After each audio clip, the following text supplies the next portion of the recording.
तुम्हाला पण अशी शेंगदाणा कतली खायची आहे का? चला आपण आज बनवूया. त्यासाठी 1 वाटीभर मी शेंगदाणे भाजवून त्याचा साल काढून घेतलेला आहे. त्याला आता मी मिक्सरमधून काढते.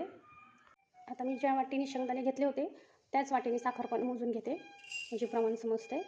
1 वाटी घेतले होते शेंगदाणे भाजून, त्याला अर्धी वाटीची थोडी वरती साखर टाकली आहे आणि थोडंसं पाणी टाकणार आहे. ह्याला 1 तार होईपर्यंत विरघळायचे.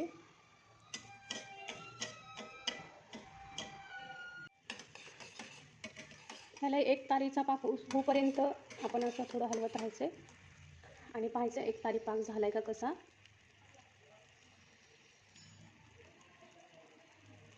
थोडा वेळ आहे अजून. आपला आता 1 तारी पाक झालेला आहे हे बघा लक्षात येते. आता आपण हे मिश्रण त्याच्यामध्ये घालूया.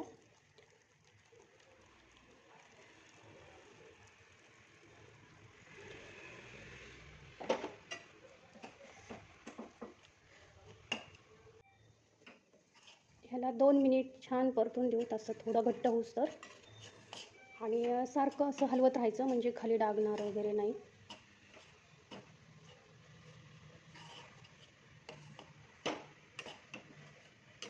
थोडं घट्ट होऊस तर करूया.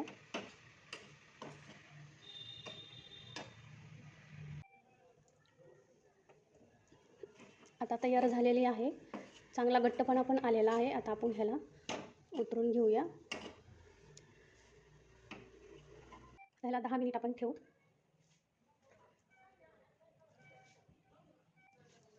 आता आपण कट करून घेऊया.